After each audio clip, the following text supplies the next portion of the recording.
के सामने एक्सेप्ट करने में हिचकिचाता था। अमर को लगता था कि अगर वो अपनी गलतियों को सबके सामने रखेगा तो लोग उससे अपना प्यार और इज्जत खो देंगे। एक दिन अमर का एक दोस्त करण उससे मिलने आया और बोला, अमर, तुम्हें अपने जीवन में कुछ बदलाव करना होगा। तुम बहुत मेहनत करते हो, लेकिन तुम्हारे अंदर एक छोटी सी समस्या है। तुम अपनी गलतियों को कभी नहीं सुधारते, तुम्हें कभी भी अपने गलतियों को समझकर सुधार लेना चाहिए। अमर, जो अपनी जिंदगी में एक बदलाव चाहता था, उसने सोचा और अपने दोस्त करण की बात को अपने दिल में उतरा। लेकिन अमर की मुश्किल ये थी कि जब भी उसने अपने गलतियों को सुधारने की कोशिश की, उससे लगा कि सब लोग उसकी बात को समझ नहीं पाएंगे।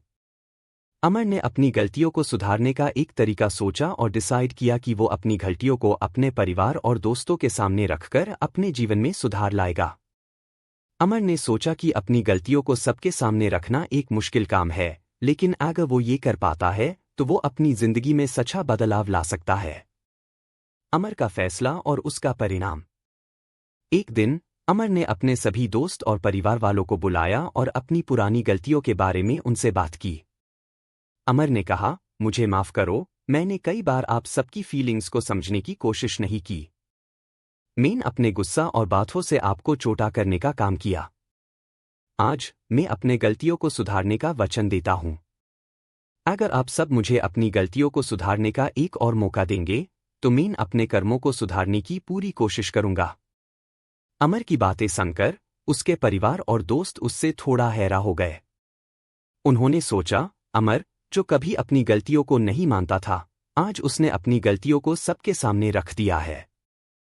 क्या ये सच में उसका बदलाव है? अमर की बात सुनने के बाद उसके दोस्तों ने कहा, अमर, हम तुम्हें समझते हैं। तुमने अपने गलतियों को अपने आप के सामने रखा, ये तुम्हारा बड़ा कदम है।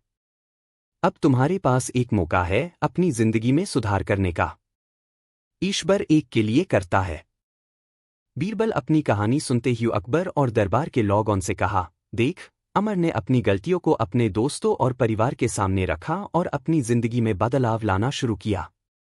जब उसने अपने कर्मों का एहसास किया और उन्हें सुधारने का मैन बनाया, तो उसने अपनी जिंदगी को बेहतर बनाने का एक नया रास्ता अपनाया। अगर अमर अपनी गलतियों को कभी नहीं समझता और अपने आप को सुधारने का विचार नहीं करता, तो उसकी जिंदगी वैसे की वैसे चलती रहती। लेकिन जब वो अपने गुनहगार कर्मों को समझकर उन्हें सुधारने का कदम उठता है, तभी उसकी जिंदगी में सच्चा बदलाव आता है। अकबर, जो अपने मंत्री की बात सुनकर सोच में पड़ गया था, ने अपनी आंखों में समझदारी का अनुभव किया और कहा, बीरबल, तुम्हारे विचार हमेशा मेरे लिए गहरा ज्ञान लेकर आते हैं। ये कहानी हमें ये समझती है कि हमारे कर्म हमेशा हमारे जीवन को प्रभावित करते हैं। अगर हम अपनी गलतियों को समझकर सुधारने की कोशिश करें, तो हम अपने जीवन को बेहतर बना सकते हैं। बीरबल मुस्कुराते ही ने कहा, जहांपना, ये समझना जरूरी है कि हमारे कर्म, विचार और डिसीजंस हमारे जीवन को बनते हैं। अगर हम गलतियों को सुधारने का विचार रखें और अपने कर्मों को सही रास्ते पर डालें, तो हम अपने जीवन में सच्ची सुख शांति और सफलता ला सकते हैं। निष्कर्ष। इस कहानी का मूल उद्देश्य ये था कि अगर हम अपनी गलतियों को समझकर उन्हें सुधारते हैं, तो हम अपने जीवन को सुधार सकते हैं। अमर की कहानी ने ये सबक दिया कि अपने कर्मों को सुधारने का विचार कभी भी देर नहीं होता। जब इंसान अपनी गलतियों को पहचानकर उन्हें सुधारने का प्रयास करता है, तभी उसका जीवन सच में बेहतर बनता है। बीरबल की इस कहानी से हमें ये सीखने को मिलता है कि हमारे कर्म हमारे जीवन का गति निर्धारित करते हैं। अगर हम अपने कर्मों में सुधार करते हैं और अपने गुस्से और गलतियों को समझकर सुधारते हैं, तो हम अपने जीवन को एक नई दिशा दे सकते हैं। अकबर और बीरबल के बीच का रिश्ता न केवल एक समर्थ सम्राट और प्रतिभाशाली मंत्री का था, बल्कि उन दोनों की दोस्ती और समझदारी का एक गहरा रिश्ता था। अकबर, जो कि अपने राज्य में न्याय और शांति बनाए रखने के लिए हमेशा चिंता करते थे, अपने मंत्रियों और दरबारी से हर विचार को गौर से सुनते थे।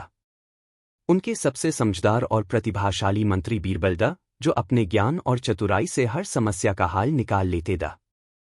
ऐसे एक बार अकबर के राज्य में एक ऐसी कहानी फैल गई थी जिसमें एक कपटी औरत की चालबाजियां समझ में आई थी। इस कहानी का मूल उद्देश्य न केवल इस औरत की चाल को समझना था, बल्कि ये भी समझना था कि कभी कभी अपनी नीच और बेईमान चालों का नतीजा क्या होता है। बीरबल ने इस कहानी को सुनकर अकबर को समझाया कि कैसे समाज में सच और झूठ का फर्क समझना जरूरी है। कहानी की शुरुआत। एक दिन अकबर अपने दरबार में बैठा था और राजाओं की राजनीति पर विचार कर रहा था। तभी एक मंत्री अपने चेहरे पर चिंता के निशान के साथ दरबार में आया। उस मंत्री ने अकबर से कहा, जहांपना, एक अजीब और समस्या का सामना हो रहा है। एक औरत जो अपने पति से बहुत प्रेम करती थी, अपने पति की इज्जत के लिए कुछ ऐसे कदम उठा रही है जो समझ से पैर है। उसने कुछ ऐसे झूठ बोलने शुरू किए हैं जो सबके लिए समस्या का कारण बन रहे हैं। अकबर ने इस बात को सुना और तुरंत बीरबल की ओर देखा। अकबर को पता था कि बीरबल हमेशा ऐसे मुश्किल हालत में समझदारी और बुद्धि से काम लेता है। अकबर ने कहा, बीरबल, तुम्हें क्या लगता है? तुम्हारे विचार इस समस्या पर क्या है? बीरबल अपनी आंखों में एक गहरा समझ रखते ही मुस्कुराए और कहा, जहांपना, हर व्यक्ति का अपना अपना स्वभाव होता है। मैं इस समस्या का समाधान एक कहानी के माध्यम से समझाने की कोशिश करता हूं। शायद इस कहानी से आपको इस घटना की गहराइयों को समझने में मदद मिले। अकबर ने कहा, बीरबल, तुम्हारा हर ज्ञान का तरीका हमारे लिए महत्वपूर्ण होता है। कृपया अपनी कहानी सुनाओ। बीरबल की कहानी, कपटी औरत की कहानी।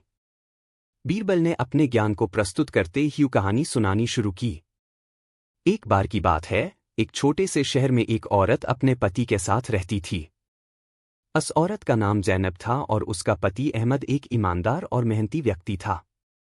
जैनब अपने पति के साथ अपनी जिंदगी जीती थी, लेकिन कुछ समय से जैनब के मन में एक नई चाह जागी थी। उसने सोचा कि वो अपने पति के साथ रहकर एक और शख्स से प्यार करने लगेगी।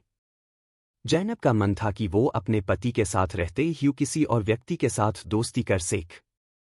जैनब का दिमाग इतना चालाक और चतुर था कि वो अपने पति अहमद को कभी भी इस बात का एहसास नहीं होने देती थी। लेकिन धीरे धीरे उसकी चालबाजियां सबके सामने आने लगी। जैनब ने एक दिन अहमद से कहा, अहमद, मुझे लगता है कि तुम मुझे प्यार नहीं करते। तुम अपने काम में इतना व्यस्त रहते हो कि तुम्हें कभी मुझे अपने साथ वक्त बिताने का समय नहीं मिलता। अहमद, जो अपने काम में व्यस्त रहता था, ने जैनब की बात को ध्यान से सुना। अहमद का मन था कि वो अपनी पत्नी को खुश रखे, लेकिन वो अपने काम की वजह से जैनब के साथ ज्यादा वक्त नहीं बिता पाता था। जैनब ने ये देखकर अपनी चाल बदल दी। उसने अहमद के सामने कुछ और तरीके अपनाए। वो हर वक्त अपनी दोस्ती को दिखाने के लिए दूसरों से बात करते रहती थी और अहमद को ये महसूस दिलाने लगी कि अहमद उसका साथ नहीं दे रहा था। एक दिन जैनब ने अहमद से कहा, तुम मुझे समझते हाय नहीं हो। तुम्हारे साथ रहकर मुझे लगता है कि मैं बिल्कुल अकेली हूं। जैनब का ये व्यवहार अहमद के लिए नया था और उसने सोचा कि शायद उससे कुछ गलत हो रहा है। अहमद ने अपने काम को थोड़ा कम किया और जैनब के साथ थोड़ा ज्यादा वक्त बिताना शुरू किया। लेकिन जैनब का दिल अब भी किसी और के साथ था। जैनब की छुप छुप की चालबाजी। बीरबल अपनी कहानी को और आगे बढ़ते ही कहा, जैनब अपने पति अहमद को कभी भी अपनी असली चाह और चाल नहीं दिखाती थी।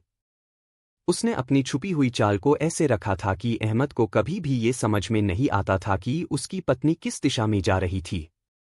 जैनब ने अपनी चालबाजी को और तेज कर दिया और अपने पति अहमद को ये महसूस करवा दिया कि उससे कोई नहीं समझ रहा है। एक दिन जैनब ने अहमद से कहा, मुझे लगता है कि तुम मुझसे प्यार करते हाय नहीं हो। तुम अपने काम में इतने व्यस्त हो कि मुझे लगता है कि मैं तुम्हारे लिए मायने नहीं रखती। अहमद ने कहा, जैनब, मैं तुमसे बहुत प्यार करता हूं। मुझे लगा था कि तुम खुश हो, इसलिए मैंने अपने काम में ज्यादा व्यस्त रहना शुरू किया। जैनब ने मुस्कुराते ही कहा, मुझे अपने लिए वक्त चाहिए।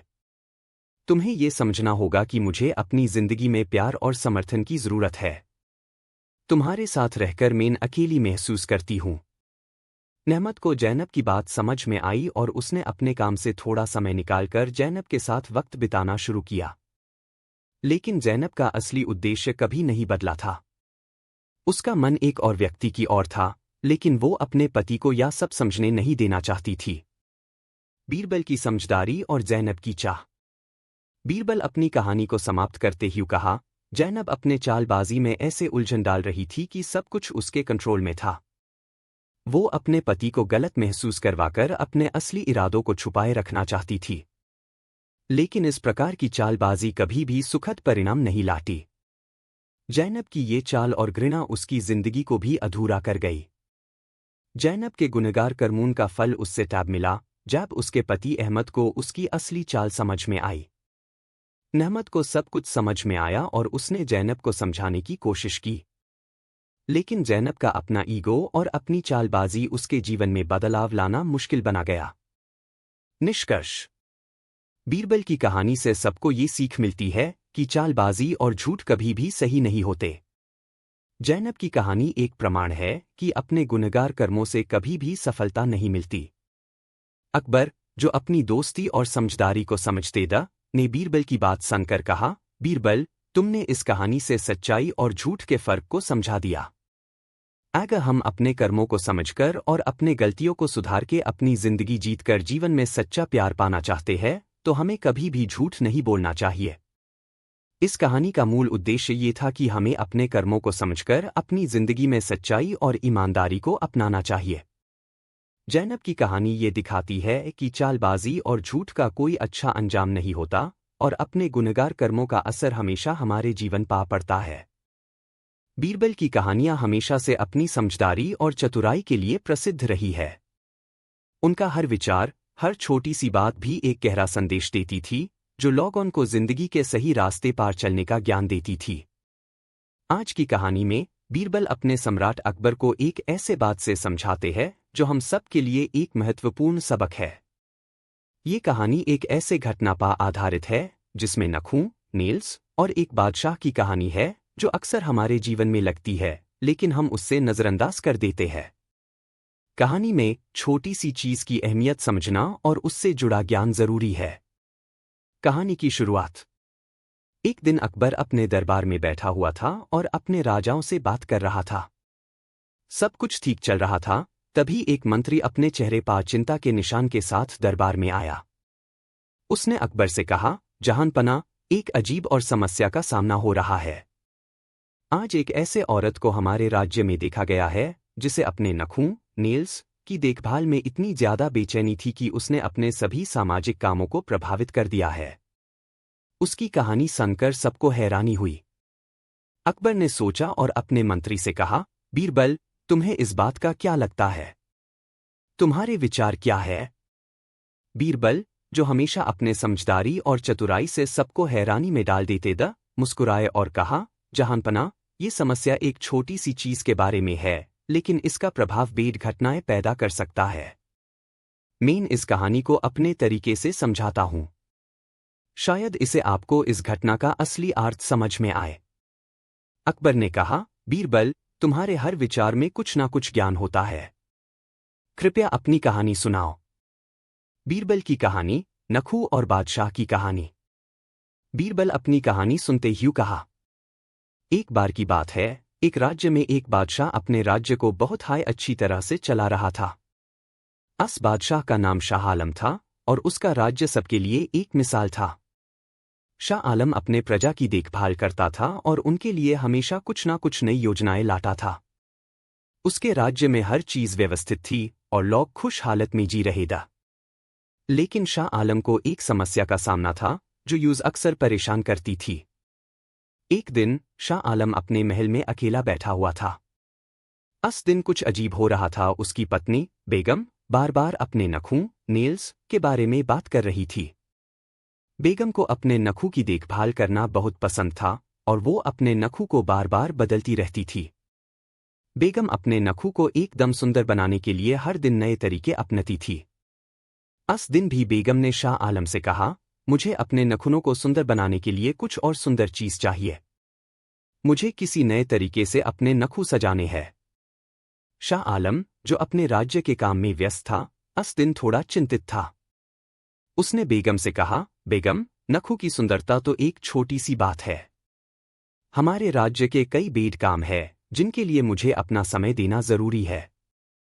बेगम, जो अपने नखूनों को लेकर चिंता में थी, थोड़ा नाराज हो गई और बोली, आपको समझ में नहीं आता। मेरा दिन किस तरह से गुजर रहा है जब तक मियां नखू सुंदर ना हो? आपको किस काम की चिंता है जब मियां नखू खुद सुंदर नहीं है? शाह आलम को लगा कि ये एक छोटी सी बात है, लेकिन बेगम की बातें उसके दिमाग में घंटी की तरह बज रही थी। शाह आलम ने सोचा, अगर मियां नखू भी इतने सुंदर होंगे तो सब कुछ ठीक हो जाएगा। उसने बेगम को ये कहकर समझाया, बेगम, अगर आप अपने नखूनों की सुंदरता को लेकर इतनी परेशान है तो मैं आपके लिए कुछ विशेष कर सकता हूं। बेगम खुश हुई, लेकिन शाह आलम ने उस दिन अपने राज्य के काम को थोड़ा कम किया और अपनी पत्नी के नखूनों की सुंदरता में भी अपना ध्यान देना शुरू किया। बेगम की परेशानी और शाह आलम की समझदारी। बीरबल अपनी कहानी को और आगे बढ़ते हुए कहा, शाह आलम की बेगम की ये छोटी सी चाह उसके जीवन में एक बड़ी समस्या का कारण बन गई। शाह आलम अपने राज्य के कामों को नजरअंदाज करके अपनी पत्नी के नखों की सुंदरता पर इतना ध्यान देने लगा कि राज्य में कई काम पीछे पड़ गए। लोगों की चिंताओं का हाल नहीं मिल रहा था और उनकी समस्याएं बढ़ती जा रही थी। शाह आलम की ये छोटी सी चाह पूरी राज्य को प्रभावित कर रही थी। शाह आलम ने अपने राज्य के कई महत्वपूर्ण काम अपने नखुनों के पीछे छुपा दिए। उसके प्रजाओं को ये समझ में नहीं आया कि बादशाह जो काम कर रहा है वो राज्य की भलाई के लिए नहीं बल्कि अपने व्यक्तिगत इच्छाओं के लिए कर रहा है। एक दिन शाह आलम के प्रजाओं ने ये बात समझ ली और उन्होंने शाह आलम से कहा, बादशाह, आप अपने राज्य की भलाई के लिए अपना समय और मेहनत नहीं दी रहे हैं। आपको अपनी प्रजा की चिंता करनी चाहिए, न कि अपने नखुनों की। ये बातें शाह आलम के कर्ण में घंटी की तरह घूमी और उसने अपने फैसले को समझा। उससे ये एहसास हुआ कि उसने अपने राज्य के महत्वपूर्ण कामों को अपने नखुनों के पीछे छुपा दिया था। शाह आलम ने अपने फैसले को सुधारा और अपने नखुनों की देखभाल को कम किया। उसने अपने राज्य के काम को फिर से अपने पहले की तरह ध्यान से चलाया। उसने अपने प्रजाओं की बात को समझा और उनके लिए काम करना शुरू किया। निष्कर्ष। बीरबल अपनी कहानी को समाप्ति की ओर बढ़ते ही कहा, जहांपना, शाह आलम को समझना था कि छोटी चीजों में भी कभी कभी बेड प्रभाव छुपे ही होते हैं। बेगम की नखुनों की चाह ने शाह आलम के राज्य को प्रभावित कर दिया, लेकिन शाह आलम ने समझकर अपने काम को सुधारा और अपने राज्य को फिर से सफलता की दिशा में डाला। इस कहानी से हमें ये सीख मिलती है कि हमेशा अपने बेड उद्देश्यों को समझकर अपने छोटे काम करने चाहिए। अकबर, जो अब तक खामोश बैठा था, मुस्कुराया और कहा, बीरबल, तुमने हमेशा की तरह एक और गहरा सबक दिया। हमारी जिंदगी में छोटी बातें भी कभी कभी बेड परिणाम ला सकती है, इसलिए हमें कभी भी अपने कामों का पहले से गहरा मूल्यांकन करना चाहिए। बीरबल ने मुस्कुराते हुए कहा, जहांपना, हमेशा अपने कर्मों और अपने कामों का सही समय पर मूल्यांकन करना जरूरी है, तभी हम सच्ची सफलता पाते हैं। एंट में इस कहानी का मूल उद्देश्य ये था कि कभी भी अपने छोटे से छोटे काम को नजरअंदाज ना करें। जिंदगी के बेड फैसले हमारे छोटे डिसीजंस और कर्मों से प्रभावित होते हैं।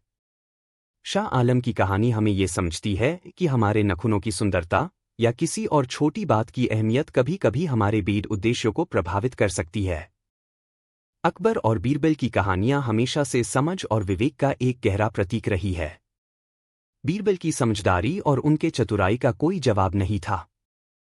अकबर को अपने राज्य में अपने दरबारीस और मंत्रियों की राय लेनी होती थी, लेकिन उनमें से सबसे प्रतिभाशाली मंत्री बीरबल था। बीरबल न सिर्फ अपने चतुराई के लिए प्रसिद्ध था, बल्कि उनका अपना एक विचार था कि हर समस्या का हल धैर्य और समझदारी से निकलता है। आज की कहानी एक मूर्ख राजा और बीरबल के बीच की है। इस कहानी में एक राजा का मूर्खापन और बीरबल की समझदारी का जिक्र है। ये कहानी हमें ये सीख देती है कि हर इंसान को अपने फैसलों में समझदारी और सोच समझकर काम लेना चाहिए, और कभी कभी हमें अपने ज्ञान और अनुभव का इस्तेमाल करके किसी समस्या को हल करना पड़ता है। कहानी की शुरुआत। एक दिन अकबर अपने दरबार में बैठा हुआ था और अपने राज्य के विभिन्न मामलों पर चर्चा कर रहा था। उस दिन कुछ अजीब हो रहा था और सभी लोग चिंतित था। अकबर की मुसीबत ये थी कि एक नया राजा उसके राज्य के पास आया था, जिसका नाम राजा शंकर था। राजा शंकर एक मूर्ख और अतिशय घमंडी राजा था। उसके फैसले अक्सर गलत होते थे और उसके राज्य में कभी भी किसी भी प्रकार का समाधान नहीं मिलता था। राजा शंकर का अपना विचार था कि सिर्फ वो हाय सही है और उसकी हर बात को सच्चाई माना जाता है। एक दिन राजा शंकर ने अपने राज्य के सभी मंत्रियों को बुलाया और उनसे कहा, मुझे एक नई और बेहतरीन योजना चाहिए अपने राज्य के लिए। तुम सब मुझे कुछ नया बताओ। मंत्रियों ने सोचा और एक मंत्री ने कहा, महाराज, हमारे राज्य में किसानों की काफी मुश्किलें हैं। हम उन्हें सहायता दी सकते हैं और एक नए तरीके से उनकी सुविधा बढ़ा सकते हैं। राजा शंकर ने कहा, यह पुराना तरीका है, मुझे कुछ नए और अद्भुत विचार चाहिए। FIR एक और मंत्री ने कहा, महाराज, हमारे राज्य में शिक्षा और स्वास्थ्य की स्थिति को सुधारने के लिए कोई नई योजना बना सकते हैं। राजा शंकर ने उस मंत्री को अपना फैसला दिया, ये भी पुराना तरीका है। तुम सब मुझे कुछ अद्भुत और नए तरीके बताए। इसी दौरान बीरबल अपने दोस्तों के साथ दरबार में आए। उन्होंने राजा शंकर की बात सुनी और समझ गया कि ये राजा किसी भी समस्या को समझने की कोशिश नहीं कर रहा है। अकबर, जो कि अपने दरबार में बैठकर सबको सुन रहा था, बीरबल की ओर देखा और मुस्कुराते हुए कहा, बीरबल, तुम्हें क्या लगता है? तुम्हारे विचार इस समस्या पर क्या है? बीरबल की समझदारी और राजा शंकर के लिए एक योजना। बीरबल अपने आप को प्रश्न को समझ चुके था। उन्होंने सोचा और कहा, जहांपना, ये राजा अपने घमंड और मूर्खापन में इतना डूबा हुआ है कि वो कभी समझ ही नहीं सकता कि उसकी फैसलों का क्या प्रभाव पड़ रहा है। मेरा विचार है कि हम ऐसी एक कठिन प्रश्न के माध्यम से समझाएं। अकबर ने कहा, बीरबल, तुम्हारे पास हमेशा कोई ना कोई अनोखा तरीका होता है। कृपया अपनी योजना बताएं। बीरबल ने कहा, मुझे इस प्रश्न का हल देने के लिए कुछ समय चाहिए। आप बस मुझसे कुछ देर के लिए इंतजार करें। बीरबल की योजना और राजा शंकर का परीक्षण। बीरबल ने सोचा और एक नया तरीका अपनाया। उसने कुछ समय बाद अपने दोस्तों को बुलाया और उनसे कहा, हमें राजा शंकर को एक ऐसा प्रश्न देना होगा जिसे वो अपने मूर्खापन को समझ सीख और अपने फैसलों पर सोच सीख। मुझे उससे ये बताना होगा कि समस्या को समझकर उसका हल कैसे निकाला जाता है। बीरबल ने कुछ देर के लिए दोस्तों से बात की और FIR अकबर के दरबार में गया। उसने राजा शंकर से कहा, महाराज, आपके राज्य में कई समस्याएं हैं और हम चाहते हैं कि आपको एक ऐसा प्रश्न दिया जाए जो आपके ज्ञान और समझदारी का परीक्षण करे। राजा शंकर ने अपने घमंड से कहा, मैं किसी भी प्रश्न का जवाब दे सकता हूं क्योंकि मैं सबसे तेज हूं। बीरबल मुस्कुराए और कहा, तो महाराज, आपको एक ऐसे प्रश्न का सामना करना होगा जो आपके ज्ञान को परीक्षित करे। FIR बीरबल ने प्रश्न पूछा, महाराज, अगर आपको अपने राज्य में एक बड़ा समस्या दिख, यह टोपी सिर्फ आपके ही लिए बनी है क्योंकि आप राजा हैं और आप पर एक खास लुक सूट करता है। अकबर ने टोपी को हाथ में लेकर उसकी तारीफ की, लेकिन साथ ही एक सवाल भी किया, क्या यह टोपी सच में मुझे और प्रभावशाली बनाएगी? मुझे तो यकीन नहीं हो रहा। वह दरबारी तुरंत बोला, महाराज, यदि आप इस टोपी को पहनते हैं तो आपके दरबार में सभी लोग आपको और भी सम्मान देंगे। अकबर ने टोपी को अपनी सिर पर रख लिया, लेकिन तभी उसने बीरबल को देखा जो पास में खड़े थे और मुस्कुरा रहे थे। अकबर को यह देखकर कुछ अजीब सा लगा और उसने बीरबल से पूछा, बीरबल, तुम क्यों हंस रहे हो? क्या तुम इस टोपी को लेकर कोई मजाक उड़ाना चाहते हो? बीरबल ने मुस्कुराते हुए कहा, महाराज, आप तो जानते हैं कि मैं कभी भी मजाक नहीं करता। लेकिन मैं यह सोच रहा हूं कि यह टोपी निश्चित ही एक अद्भुत चीज है और शायद आपको यह और भी प्रभावशाली बना सकती है। अकबर ने बीरबल की बात को गंभीरता से लिया और कहा, तो फिर बीरबल, तुम बताओ, क्या मुझे इस टोपी के साथ कोई खास काम करना चाहिए? बीरबल ने सोचा और फिर एक चतुराई से जवाब दिया, महाराज, यह टोपी केवल एक रंगीन सजावट है और वह किसी विशेष कार्य को पूरा करने के लिए नहीं है। लेकिन अगर आप चाहें तो आप इस टोपी को पहनकर दरबार में एक नई चुनौती रख सकते हैं। अकबर ने उत्सुकता से पूछा, वह क्या चुनौती होगी, बीरबल? बीरबल ने कहा, महाराज, आप इस टोपी को पहनकर यह घोषणा करें कि जो भी इस टोपी के बारे में कोई सच्ची या झूठी बात कहेगा, वह दरबार से बाहर निकाल दिया जाएगा। इससे यह टोपी और भी खास हो जाएगी। अकबर ने यह चुनौती स्वीकार की और दरबार में घोषणा कर दी कि जो भी इस टोपी के बारे में कोई भी गलत या सच्ची बात कहेगा, उसे दरबार से बाहर कर दिया जाएगा। कुछ समय बाद दरबार में बीरबल, अकबर और बाकी लोग बैठे थे। अचानक एक व्यक्ति ने कहा, महाराज, यह टोपी तो बहुत अजीब है इसमें तो कोई खास बात नहीं लगती। अकबर ने तुरंत उसे तलब किया और पूछा, तुमने यह क्या कहा? क्या तुमने मेरी टोपी के बारे में कुछ गलत कहा? व्यक्ति डरते हुए बोला, नहीं महाराज, मैंने कुछ नहीं कहा। अकबर ने बीरबल की ओर देखा, जो चुपचाप मुस्कुरा रहे थे। बीरबल ने धीरे से कहा, महाराज, क्या आप इस व्यक्ति को दरबार से बाहर करना चाहते हैं? अकबर ने सोचा और फिर कहा, नहीं बीरबल, शायद मैंने उसे गलत समझा। अकबर ने अपने दरबारियों से पूछा, क्या कोई और है जो इस टोपी के बारे में कुछ कहे? एक अन्य व्यक्ति ने हिम्मत जुटाकर कहा, महाराज, इस टोपी में कोई खास बात नहीं है, यह तो एक साधारण सी टोपी है। अकबर ने उस व्यक्ति को घूरते हुए कहा, तुमने फिर से वही बात कही। क्या तुम दरबार से बाहर जाना चाहते हो? व्यक्ति डरते हुए बोला, नहीं महाराज, मैं ऐसा कुछ नहीं चाहता। अकबर ने बीरबल से पूछा, बीरबल, इस व्यक्ति के बारे में तुम क्या कहते हो? बीरबल ने अपनी मुस्कान के साथ कहा, महाराज, यह व्यक्ति बिल्कुल सही कह रहा है। इस टोपी में कोई खास बात नहीं है। यह बस एक सामान्य टोपी है, जिसका कोई विशेष मूल्य नहीं है। अकबर चौंके और कहा, क्या तुम मुझे यह बताना चाहते हो कि इस टोपी का कोई मूल्य नहीं है? बीरबल ने जवाब दिया, महाराज, यह टोपी केवल एक बाहरी आभूषण है, और इसका असली मूल्य हम तभी जान सकते हैं जब हम इसे सही संदर्भ में देखेंगे। अकबर को अब सब कुछ समझ में आ गया। उसने अपनी टोपी उतार ली और बीरबल से कहा, बीरबल, तुम हमेशा मुझे सच्चाई का रास्ता दिखाते हो। इस टोपी के बारे में जो कुछ भी कहा गया था, वह केवल दिखावा था। असली मूल्य तो सच्चाई और अच्छाई में है, जो हम अपने कर्मों से साबित करते हैं। निष्कर्ष, यह कहानी हमें यह सिखाती है कि कभी-कभी हम बाहरी आभूषणों या दिखावे को ज्यादा महत्व देते हैं, लेकिन असली मूल्य तो सच्चाई, ईमानदारी और हमारे कर्मों में होता है। बीरबल ने अकबर को यह समझाया कि दिखावे की चीजें कितनी भी सुंदर या प्रभावशाली क्यों न हों, लेकिन उनका असली महत्व तब होता है जब हम उनका सही तरीके से उपयोग करें। बीरबल की चतुराई, हंसी और गहरी बातें हमेशा हमें जीवन में सकारात्मक दृष्टिकोण अपनाने के लिए प्रेरित करती हैं। यह कहानी बीरबल की चतुराई और उनकी बुद्धिमानी को दर्शाती है, जब वह अकबर के दरबार में एक पंडित के साथ उलझते हैं। यह कहानी एक मजेदार और ज्ञानवर्धक घटना पर आधारित है, जो बीरबल की सूझबूझ और त्वरित प्रतिक्रिया को उजागर करती है। घटना का प्रारंभ। एक दिन अकबर दरबार में बैठे हुए थे, तभी एक नामी पंडित दरबार में आया। पंडित जी ने अकबर के सामने अपना परिचय देते हुए कहा, महाराज, मैं एक बहुत ही महान और ज्ञानी पंडित हूं। मुझे जो कुछ भी पूछा जाएगा, मैं तुरंत उसका उत्तर दे सकता हूं। अकबर ने मुस्कुराते हुए पंडित जी से कहा, तो फिर पंडित जी, यदि आप सचमुच इतने ज्ञानी हैं, तो मैं आपको एक सवाल पूछता हूं। पंडित ने गर्व से सिर झुकाया और कहा, महाराज, आप मुझसे जो भी पूछेंगे, मैं उसका सही उत्तर देने में सक्षम हूं।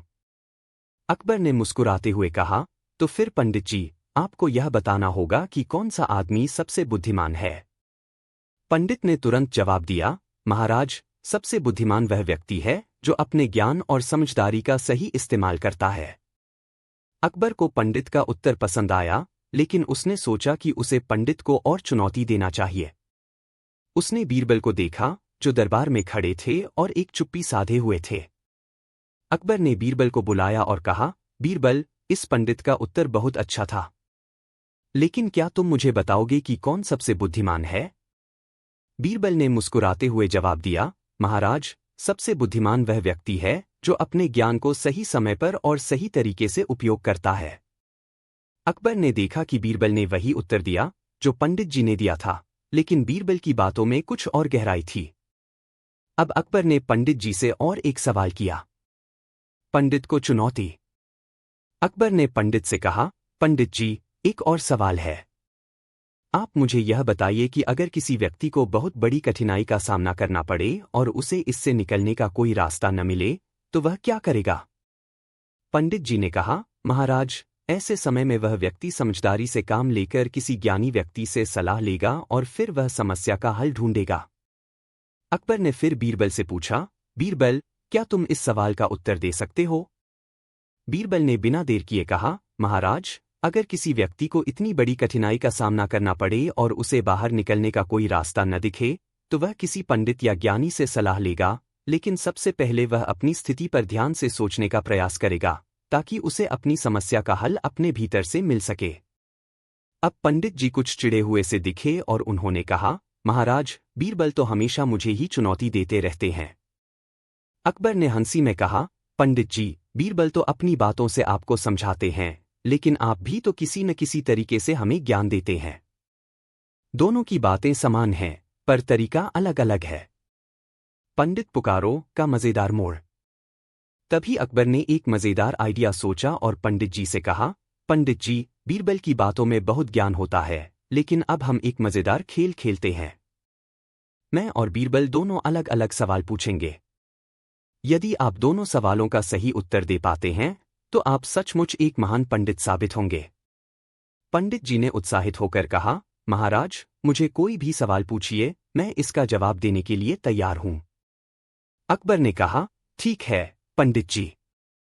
पहला सवाल है, क्या आप मुझे बताने में सक्षम हैं कि मैं कितने कदम चला हूं?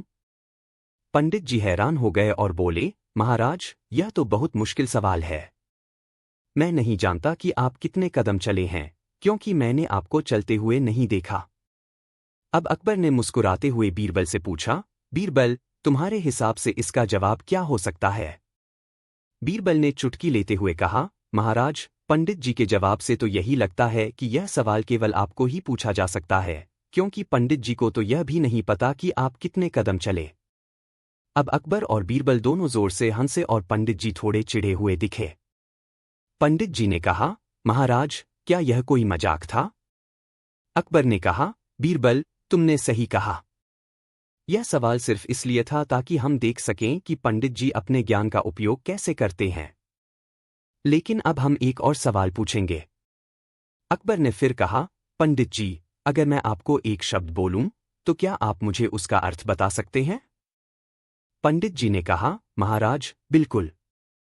अकबर ने मुस्कुराते हुए कहा, तो ठीक है, इस शब्द को सुनिए, पंडित पुकारो। पंडित जी चकराए और बोले, महाराज, इसका क्या अर्थ है? अकबर ने हंसते हुए कहा, पंडित जी, इसका सीधा सा अर्थ है कि आपको हमेशा अपनी बुद्धिमानी और ज्ञान का सही समय पर और सही जगह पर इस्तेमाल करना चाहिए।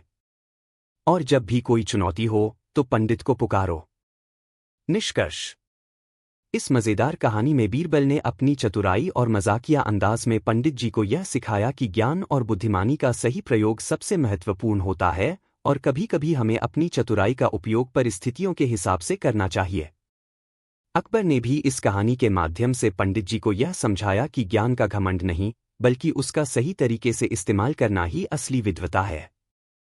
यह कहानी हमें यह सिखाती है कि ज्ञान और बुद्धिमानी का असली मूल्य तब है, जब हम उसे सही समय और सही स्थान पर उपयोग करें। एक दिन अकबर के दरबार में एक दरबारी ने बीरबल से मजाक करते हुए कहा, बीरबल, तुम्हें क्या लगता है, तुम अकबर से भी ज्यादा बुद्धिमान हो? बीरबल ने मुस्कुराते हुए जवाब दिया, महाराज के सामने ऐसा कहना तो बहुत कठिन है, लेकिन मैं इतना जरूर कह सकता हूं कि मैं बहुत चतुर हूं। दरबारी ने ताना मारते हुए कहा, अगर तुम इतने चतुर हो, तो क्या तुम मुझे यह बता सकते हो कि किसी चीज का वजन कितना है, बिना उसे छुए? बीरबल ने बिना झिझक के कहा, यह बहुत आसान है। तुम मुझे किसी वस्तु का नाम बताओ, और मैं उसका वजन बता दूंगा। दरबारी ने सोचा कि बीरबल को उलझाने का एक अच्छा मौका है। उसने एक छोटा सा पत्थर लिया और कहा, इसका वजन बताओ। बीरबल ने कहा, यह पत्थर इतना हल्का है कि इसे उठाना कोई कठिन काम नहीं है, लेकिन इसका असली वजन यह है कि यह इतना छोटा है कि इसे हाथ में रखते हुए कोई भी महसूस नहीं करेगा। दरबारी हैरान रह गया और अकबर भी मुस्कुराए। बीरबल ने अपनी चतुराई से यह साबित कर दिया कि बिना छुए भी किसी चीज का वजन समझा जा सकता है, अगर समझ और बुद्धिमानी हो।